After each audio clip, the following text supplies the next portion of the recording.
Episode start होता है और जब यान और कियाओ का मार्शल आर्ट्स का मुकाबला स्टार्ट होता है तो कियाओ हार जाती है। अब इतने में ही यान शेंग से कहता है कि आप और मैं कंपटीशन करते हैं, तो शेंग इसका ये चैलेंज एक्सेप्ट करता है और अब इन दोनों का मार्शल आर्ट्स का मुकाबला स्टार्ट हो जाता है और दोनों का ही बराबर का मुकाबला होता है। मगर जाहिर है कि शेंग तो उस्ताद होता है, इसीलिए वो एक हाथ आगे ही होता है। अब यहाँ मुकाबले के बाद ये लोग सारे नए टेम्पल में जाने लगते हैं जो कि शेंग बनवा रहा है और इस टेम्पल का क्या नाम रखना है ये काम वो शी को देता है। तो शी कहती है कि मैं इस टेम्पल का नाम ग्रीन ड्रैगन रखना चाहती हूँ और इसके पीछे वजह ये होती है कि इसकी माँ ने इसे बचपन में यही कहा था कि इसका फादर किसी ग्रीन ड्रैगन नाम के टेम्पल के अंदर रहता है, इसीलिए शी इस नाम के टेम्पल को हर जगह ढूंढती रहती थी मगर उसे इस नाम का कोई टेम्पल अब तक ना मिला और ये सारी बात वो शेंग को बता देती है। तो शेंग भी इस टेम्पल का नाम ग्रीन ड्रैगन ही रखवा देता है। दूसरी ही तरफ ये लोग जब सारे वापस आते हैं तो चोंग इन्हें बताता है कि जीजिंग अपने गार्ड्स के साथ शेंग के रूम में बैठा है। ये बात सुनकर इन सारे जनरल को गुस्सा आ जाता है कि मास्टर की परमिशन के बगैर हम में से भी किसी को रूम में जाना अलाउ नहीं है। तो जीजिंग की कैसे हिम्मत हो गई कि वो बिना परमिशन के अपने गार्ड्स को लेकर अंदर बैठ गया, मगर शेंग इन लोगों को गुस्सा करने से रोकता है। ये कह गए कि हमें कोई सीन क्रिएट नहीं करना है क्योंकि वो शी का फियांसी है। शी जब ये बात सुनती है तो फौरन कहती है अगर जीजिंग ने रूल्स तोड़े हैं तो उसे सजा मिलनी चाहिए, आपको मेरी वजह से बर्दाश्त करने की जरूरत नहीं है। अब शेंग जैसे ही जीजिंग से बात करने के लिए अंदर आता है तो पहले तो वो उससे कुछ नहीं कहता, नॉर्मली बात कर रहा होता है,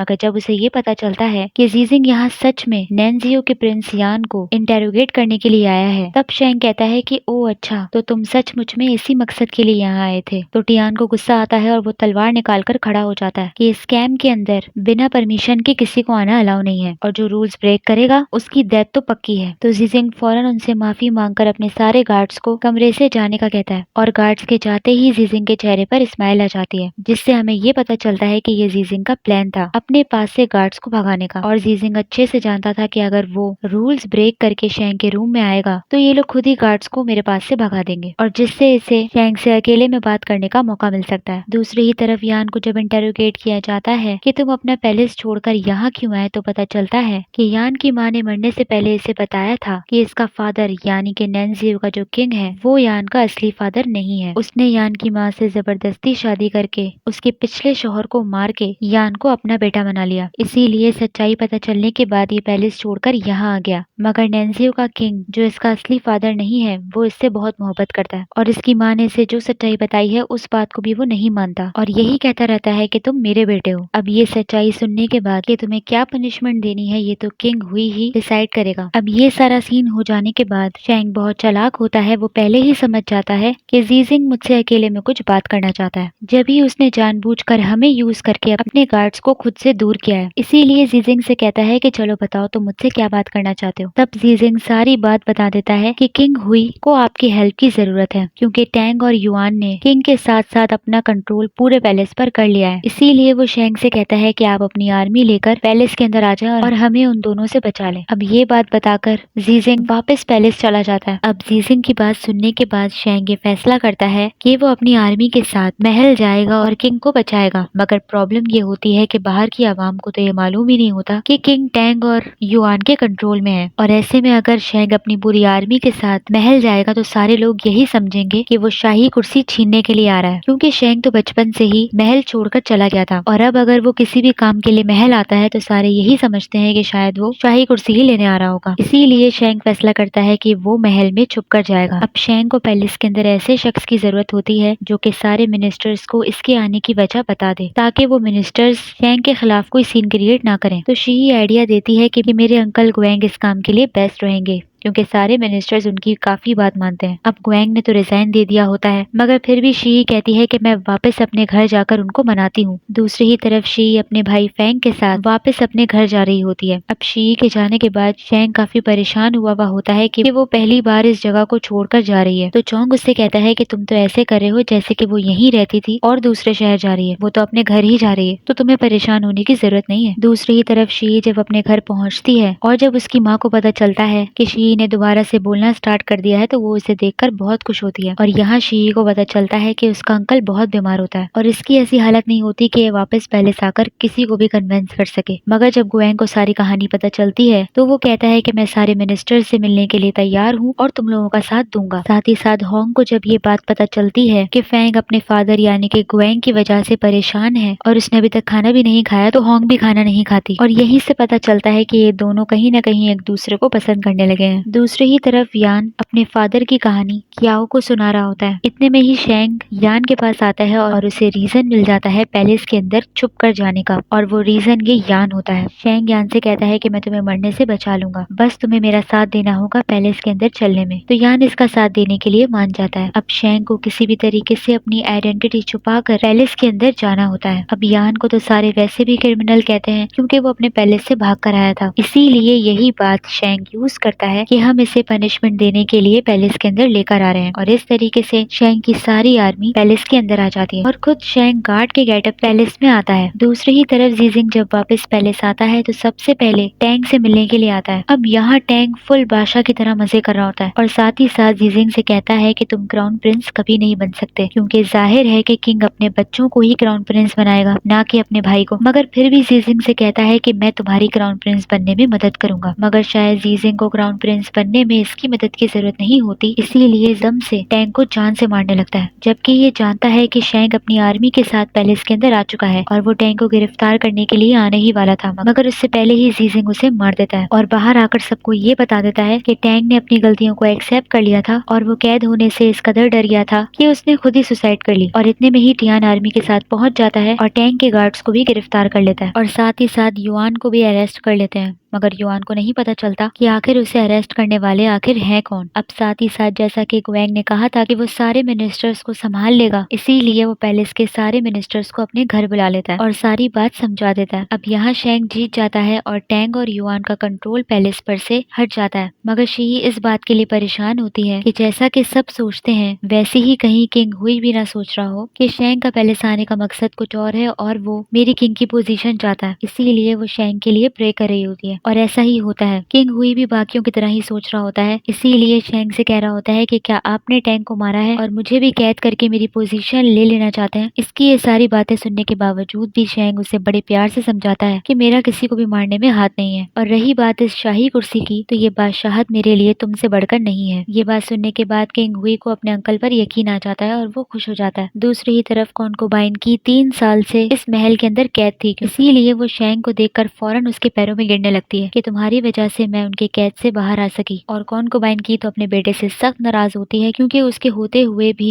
वो कैद रही, इसीलिए वो अपनी माँ से माफी मांगने लग जाता है कि मैं उनकी बात सिर्फ इसलिए मानता रहा क्योंकि मुझे डर था कि अगर मैंने उनकी बात ना मानी तो वो कहीं आपको नुकसान ना पहुंचा दे। दूसरी तरफ शी जब शेंग से मिलने के लिए आती है तो उसकी आंखों में आंसू ही आंसू होते हैं। तो शेंग शी को देखकर उसे तंग करने लगता है कि हम तो इस मिशन में जीत चुके हैं, तो फिर शी किस बात पर रो रही है। तो शी शेंग से कहती है कि मुझे इस बात का डर था कि कहीं ये लोग तुम्हें कैद ना कर लें। मगर शेंग उसे समझाता है कि ऐसा कुछ नहीं हो रहा, बल्कि किंग हुई ने मुझे यहाँ पैलेस में कुछ दिनों के लिए रुकने का कहा है। साथ ही साथ शी कहती है कि यहाँ पर कुछ मिनिस्टर्स के अलावा किसी को नहीं मालूम कि आप पैलेस के अंदर आए हुए हैं। और शी को मौका मिल जाता है शेंग को उसके नाम से पुकारने का, इसीलिए वो उसे कहती है कि अगर मैं यहाँ आपको मास्टर कह के बुलाऊंगी तो सबको समझ आ जाएगा कि आप पैलेस के अंदर आए हुए हैं। अब शी जैसे ही खुशी से उसका नाम लेने ही लगती है कि इतने में ही गार्ड आकर शेंग से कहता है कि कॉन्कुबाइन की ने आपको मिलने के लिए बुलाया है। और कॉन्कुबाइन की के पास तो सारी पावर्स वापस आ जाती हैं, इसीलिए वो बड़ी खुश होती है। मगर इतने में ही वो किसी लड़की को वहाँ बुलाती है जिसका नाम होता है हुआयांग और ये पिछली क्वीन गाओ की फैमिली से होती है। और कॉन्कुबाइन की इसे बताती है कि शेंग पैलेस आया हुआ है और जैसे ही इसे ये बात पता चलती है तो वो फौरन शेंग से मिलने के लिए आ जाती है। और यहाँ पता चलता है कि हुआयांग बचपन से ही शेंग को पसंद करती है और इससे शादी करना चाहती थी, मगर शेंग तो पैलेस छोड़कर चला जाता है, इसीलिए इसकी शादी लेट किंग से यानी कि शेंग के भाई से कराई जा रही होती है। मगर क्वीन गाओ की शादी किंग से होने नहीं देती, कि इसे पैलेस में ही रखकर नन बना देती है। हुआयांग शेंग से कहती है कि मैं इस पैलेस को छोड़कर कब का चली जाती, मगर मैं बस इसी आस में बैठी थी कि कभी न कभी तो तुम पैलेस में वापस आओगे और मेरी मुलाकात तुमसे होगी। मगर हुआयांग को भी इस बारे में मालूम होता है कि शेंग ने कसम खाई है कि वो कभी शादी नहीं करेगा। दूसरी तरफ किंग हुई चोंग से मिलने के लिए आता है और हुआयांग के बारे में ही पूछता है कि उसका शेंग के साथ क्या रिलेशन है। तो चोंग उसे सारी कहानी बता देता है कि वो शेंग को बचपन से पसंद करती थी। अब ये सारी कहानी शी भी सुन रही रही होती है क्योंकि वो तो वहीं मौजूद होती है, मगर शी टेंशन में और सैड तब होती है जब किंग हुई ये पूछता है कि क्या शेंग भी हुआंग को पहले पसंद करता था, मगर इस बात का जवाब तो चोंग को भी नहीं मालूम होता। अब ये बात सुनते ही शी का सारा मूड खराब हो जाता है और वो जेलस होने लग जाती है, और अब जब शेंग उससे बात करने भी आता है तो शी का पूरा मूड ऑफ होता है। इसीलिए वो उससे कहती है कि मैं पैलेस से बाहर जा रही हूँ, मगर वो उसे फौरन रोक लेता है कि इतनी रात को तुम्हें कहीं जाने की जरूरत नहीं है, क्योंकि ये मेरा वेस्टर्न स्टेट नहीं है जहाँ तुम आराम से कहीं पे भी घूम सको, और उससे अपने साथ अंदर ले आता है। दूसरी ही तरफ जीजिंग का इविल रूप सामने आ रहा होता है, क्योंकि अब वो शेंग को मारने की प्लानिंग करने लगता है और कहता है कि अभी का वक्त सबसे परफेक्ट है शेंग को मारने का, क्योंकि किसी को नहीं मालूम कि शेंग पैलेस आया हुआ है, और अगर मैं उसे मार भी देता हूँ तो उसकी आर्मी वाले भी शिकायत नहीं कर पाएंगे। और साथ ही साथ युआन तो आर्मी वालों की कैद में होता है, मगर उसके बावजूद भी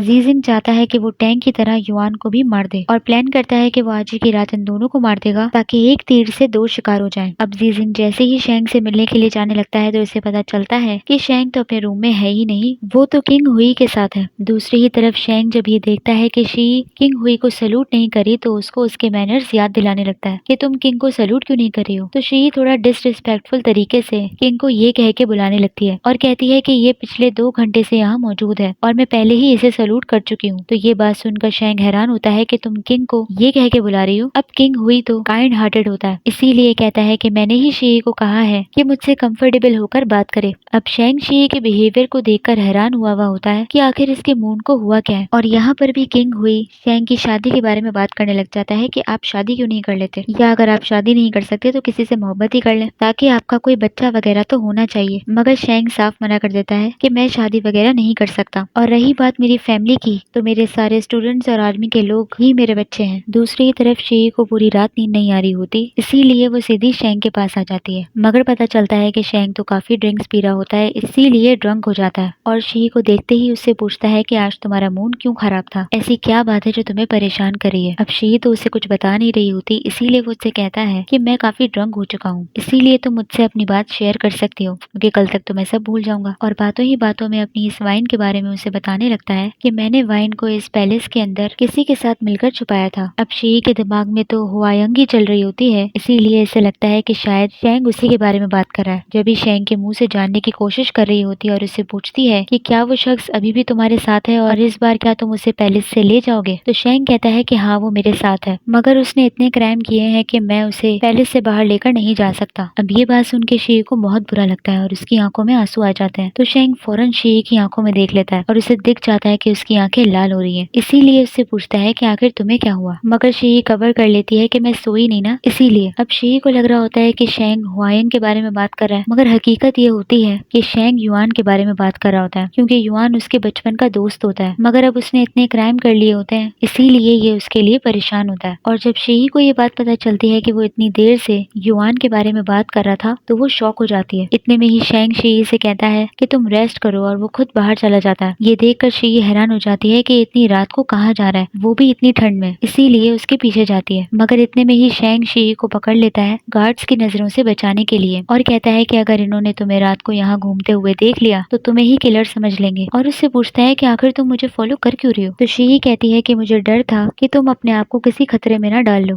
क्योंकि तुम वैसे ही ड्रंक हो, और उसे कोट देने लगती है। अब ठंड काफी हो रही होती है, इसीलिए शेंग कहता है कि ये कोट तुम पहन लो, और शी को अपने साथ उस जगह पर ले आता है जहाँ बचपन में वो युआन के साथ वाइन छुपाया करता था, और वो वाइन लेकर वो युआन के पास पहुंच जाता है। तो वो शेंग को देखकर शॉक भी होता है और रिलैक्स भी, क्योंकि इस पूरी दुनिया में युआन को बचपन से ही शेंग की परवाह थी। मगर अब वो उससे कहता है कि अच्छा होता कि मैंने तुम्हें शुरू में ही मरवा दिया होता, मगर उससे ये भी कहता है कि अब मुझे ये बात हजम हो रही है, क्योंकि इस पूरी दुनिया में सिर्फ तुम ही हो जो मुझे पकड़ सकते हो। शेंग युआन से कहता है कि अगर तुम्हारी कोई आखिरी ख्वाहिश है या अगर तुम किसी को प्रोटेक्ट करवाना चाहते हो तो तुम मुझे बता सकते हो। तो युआन कहता है कि मेरा एक बेटा है, तुम उसका ख्याल रखना, और यही एपिसोड खत्म हो जाता है। तो आप लोग मुझे बताइए आप लोग को एपिसोड कैसी लगी, लाइक कीजिए, सब्सक्राइब कीजिए और कमेंट भी कर लीजिए। Thank you so much.